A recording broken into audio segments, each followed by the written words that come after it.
My wife said he is my friend. It is not wrong to help his daughter. She needs a mother figure.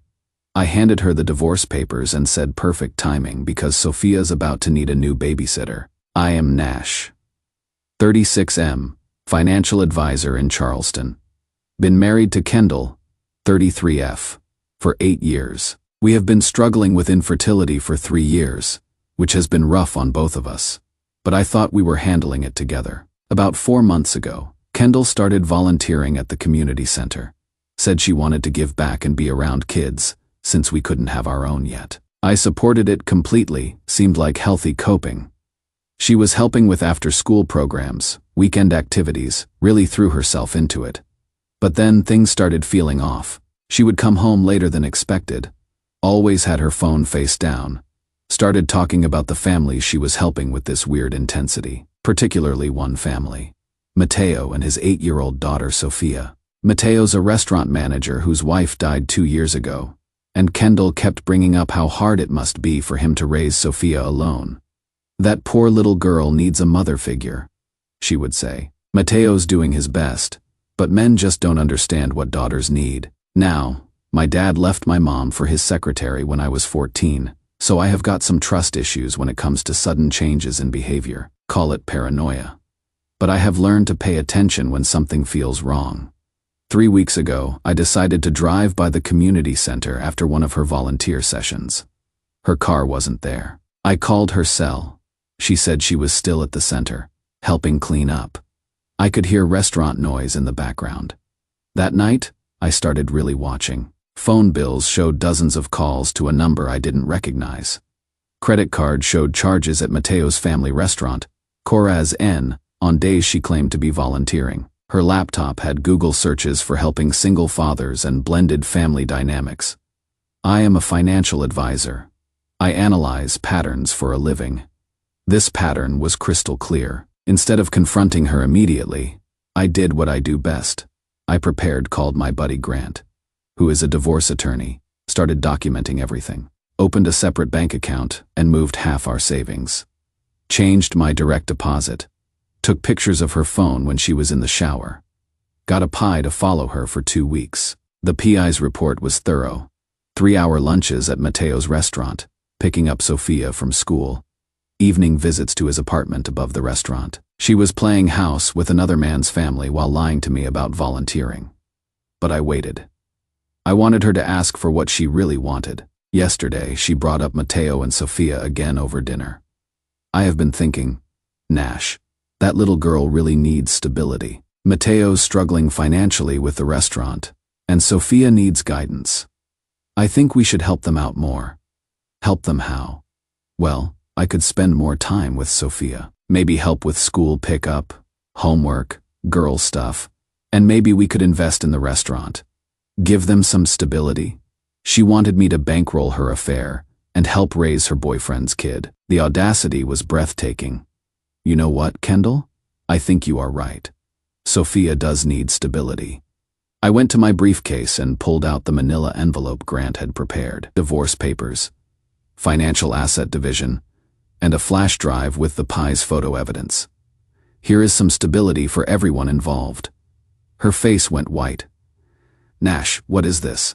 Your divorce papers. And before you try to explain or lie, there is a USB drive with 3 weeks of surveillance photos.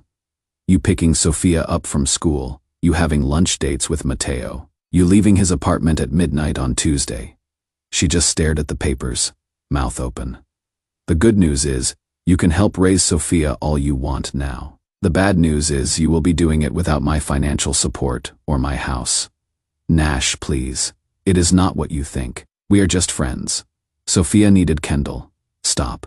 I am a financial advisor. I have spent 3 months documenting this, like an audit. I have bank records, phone records, photos, and witness statements. Don't insult both of us by pretending this is innocent. She started crying. We didn't plan for this to happen. It just developed. I am sure it did. You can develop it all you want now, just not in my house or with my money. I felt this weird calm satisfaction, like when you have been preparing for a presentation for weeks and finally nail it.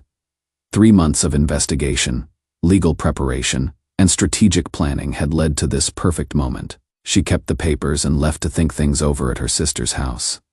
But we both know there is nothing to think over. I have got everything documented, legally protected, and ready to go. The irony is, if she had just talked to me about wanting kids or feeling unfulfilled, we could have worked something out. Adoption, fostering, counseling. But instead she chose to lie, cheat, and try to manipulate me into funding her fantasy family. 3 years of infertility struggles. And she throws away our marriage for someone else's ready-made family. But at least now I know where I stand. Grant says the divorce should be straightforward since I have got everything documented. South Carolina is at fault state, so her adultery means she gets basically nothing. Sometimes, the best revenge is just being better prepared than the person trying to screw you over. Update 1. She walked in, acting like we were going to have some tearful reunion where I would forgive her and we would go to couples therapy. She even brought flowers. Nash. Honey, we need to talk about this calmly. I know you are hurt, but I cut her off. Kendall, you need to understand something. This isn't a discussion. This is me telling you how this is going to work. I spread out the evidence on our dining table like I was presenting a case study to a client.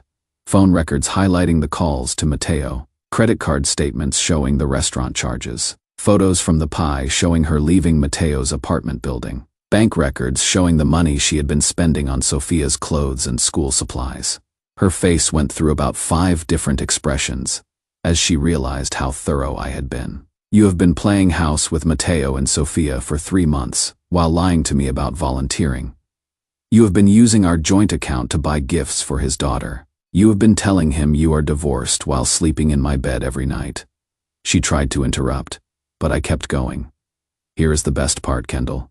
I called the community center yesterday. They said you stopped volunteering 6 weeks ago.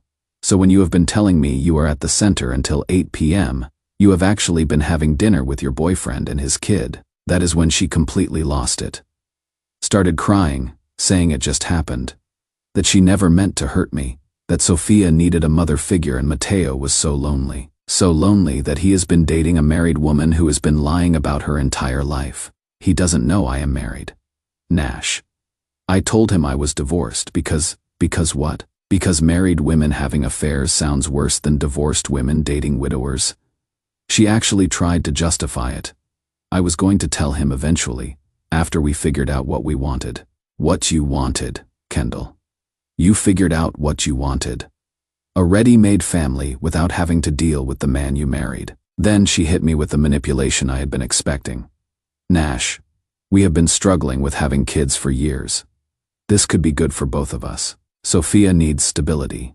Mateo needs help. And we could finally have the family we wanted. The entitlement was staggering. She wanted me to raise her boyfriend's kid while she played mommy to another man's family. Kendall, let me explain something to you. Sophia doesn't need you as a mother figure. She needs you to stop lying to her father about who you are. Mateo doesn't need your help. He needs to know that the woman he has been dating is married and has been using him to fill a void in her own life. That is when I dropped the real bomb. I called Mateo this afternoon. Her face went dead white. You what? I called him. Had a very interesting conversation. Turns out he had no idea you were married. Thought you were divorced for 2 years. He was pretty shocked to learn that your husband has been paying for the gifts you have been buying his daughter.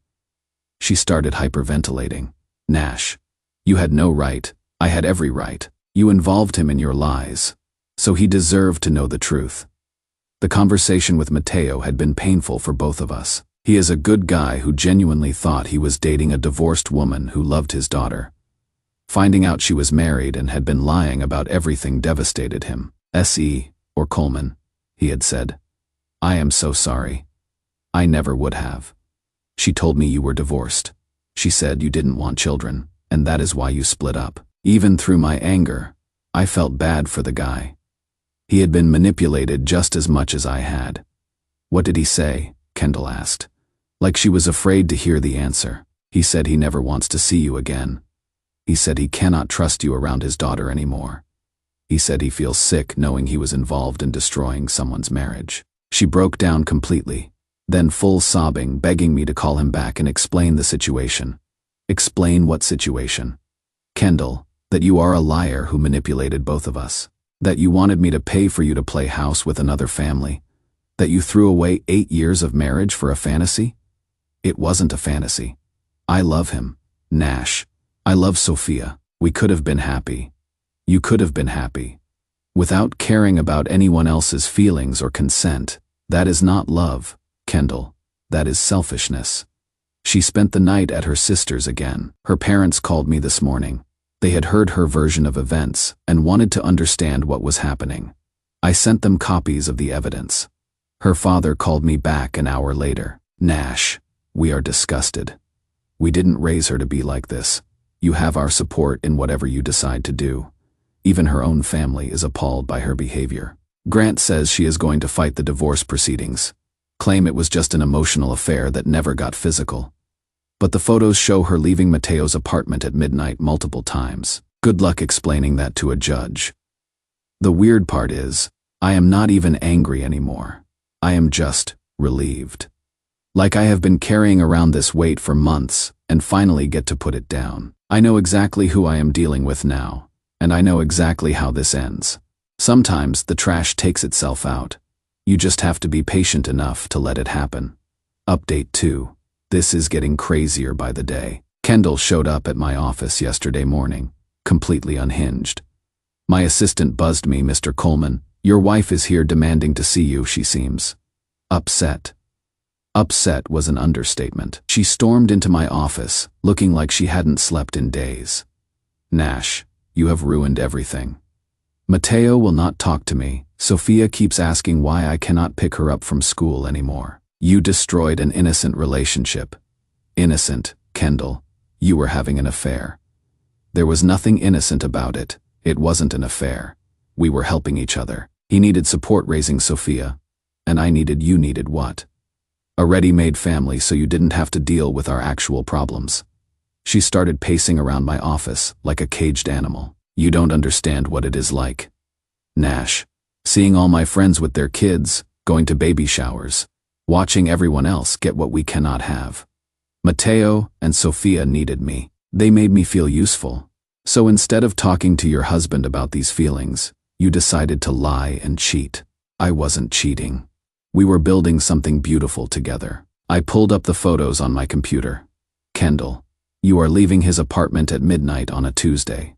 What exactly were you building at midnight? She couldn't answer that one. Then she hit me with something I wasn't expecting. Fine. You want to know the truth? Yes. I was sleeping with him. Yes. I lied to both of you. But I was happy, Nash. For the first time in years, I was actually happy. Doesn't that count for something? The honesty was almost refreshing. Finally, no more pretending it was about helping anyone. Your happiness cost me my marriage, cost Mateo his trust, and cost Sophia a stable adult in her life. No, Kendall, your happiness at everyone else's expense doesn't count for anything. She tried a different approach. So what if we could make this right with everyone? I could talk to Mateo, explain that I made mistakes, but my feelings were real. I could apologize to you and we could go to counseling. We could figure out how to blend our families. I just stared at her. Kendall, Mateo doesn't want to see you. I don't want to be married to you. There is no blending families. There is just you facing the consequences of your choices. That is when she completely lost it. Started screaming about how I was destroying her chance at happiness and how I was punishing everyone because of my trust issues. My assistant called security to escort her out. But here is where it gets really interesting. After she left, I got a call from Mateo. Mr. Coleman, could we meet? I think we should talk. We met at a coffee shop downtown that afternoon. He looked exhausted. I want to apologize again for my part in this situation, he said. I truly believed she was divorced. She had stories about you, about how you didn't want children, about how the divorce was finalized last year. She told you I didn't want children? She said you were focused on your career and didn't want the responsibility. She said that is why you split up. The lies were even deeper than I had thought. She had created an entire fictional narrative about our marriage to justify her affair. Mateo. I have been trying to have children with her for 3 years. We have done fertility treatments, counseling, everything. Having kids wasn't the problem in our marriage. Her lying was the problem. He shook his head. Sophia has been asking about her constantly. She doesn't understand why Miss Kendall cannot come to dinner anymore or help with homework. How are you handling that? I told her that Miss Kendall has other responsibilities now, but it is hard. Sophia got attached. We talked for about an hour. He is a good father, works hard at the restaurant, trying to give Sophia a stable life after losing her mother. He didn't deserve to get caught up in Kendall's drama. Then he mentioned something interesting. I have been thinking about selling the restaurant. Sophia needs to be closer to my family in Atlanta. My mother could help with childcare, and there are better schools there. What is stopping you? The restaurant has been in my family for 15 years. My wife helped me build it before she passed. But it is not profitable enough to support just me and Sophia, especially with childcare costs. An idea started forming in my head. What if you didn't have to choose between the restaurant and supporting Sophia? He looked confused. What do you mean? What if someone invested in the restaurant, made it profitable again, but kept you as manager? You would have financial stability. Sophia would have consistency, and you wouldn't have to choose between family history and family security. Who would make that kind of investment? I smiled. I would. His eyes widened. Mr. Coleman, I cannot ask you to, you are not asking. I am offering. I have been looking for investment opportunities, and your restaurant has good bones. With proper financial management and some capital investment, it could be very profitable. We spent the next 2 hours going over the restaurant's books. He was right. It was struggling. But not because of the food or location. It was struggling because he is a chef, not a businessman, and he has been trying to run it alone while raising an 8-year-old. If I bought the restaurant, would you stay on as manager and head chef? You would want me to stay, Mateo. You didn't do anything wrong here. You were lied to just like I was. Why should you lose your family's restaurant? Because my wife manipulated both of us. He started tearing up. Mr. Coleman, I don't know what to say. Say you will think about it. Take your time. But I think we could turn this situation into something positive for everyone who actually deserves it.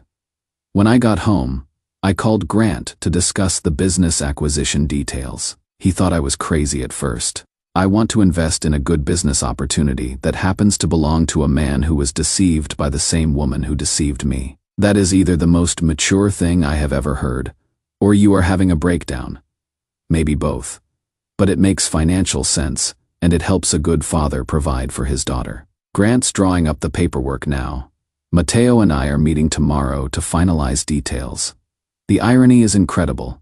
Kendall thought she was going to get a ready-made family with Mateo and Sophia. Instead, she lost her husband, her boyfriend, and her role in Sophia's life.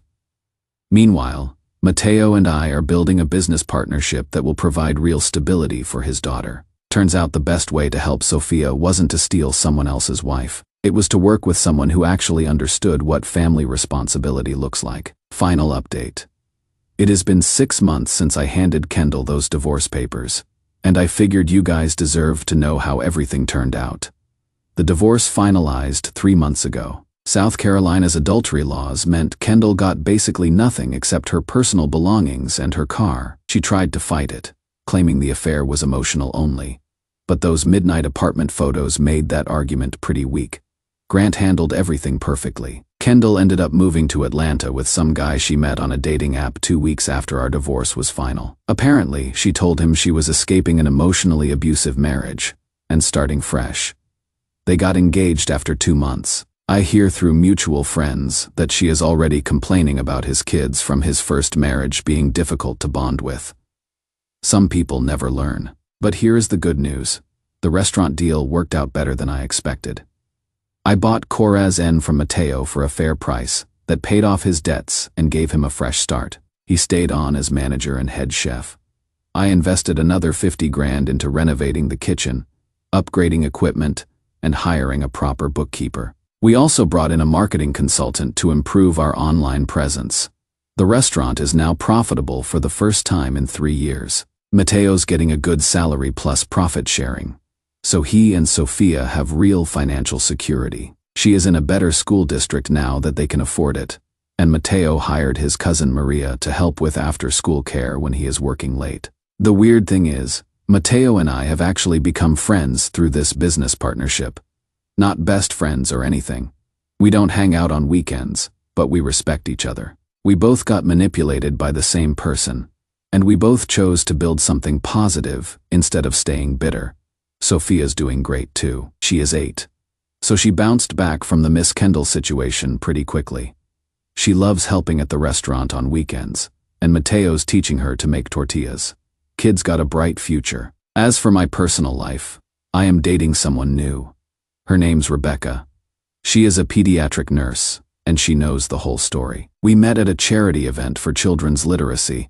She was volunteering. I was donating. She thinks it is either really mature or slightly psychotic that I went into business with my ex-wife's former affair partner, but she appreciates that I turned a bad situation into something constructive. Most men would have just tried to destroy everyone involved, she told me. You found a way to help the people who actually deserved help. Rebecca's been trying to have kids her whole adult life too, so we understand each other's struggles.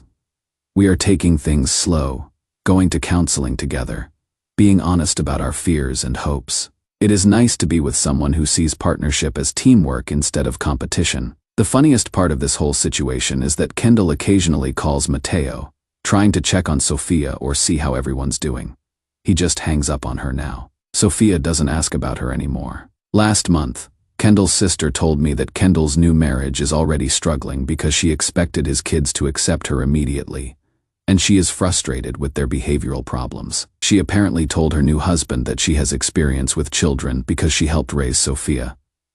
Matteo almost choked on his coffee when I told him that one. She picked Sophia up from school 6 times and helped with homework twice. Create a fantasy, convince everyone to buy into it, then get angry when reality doesn't match her expectations.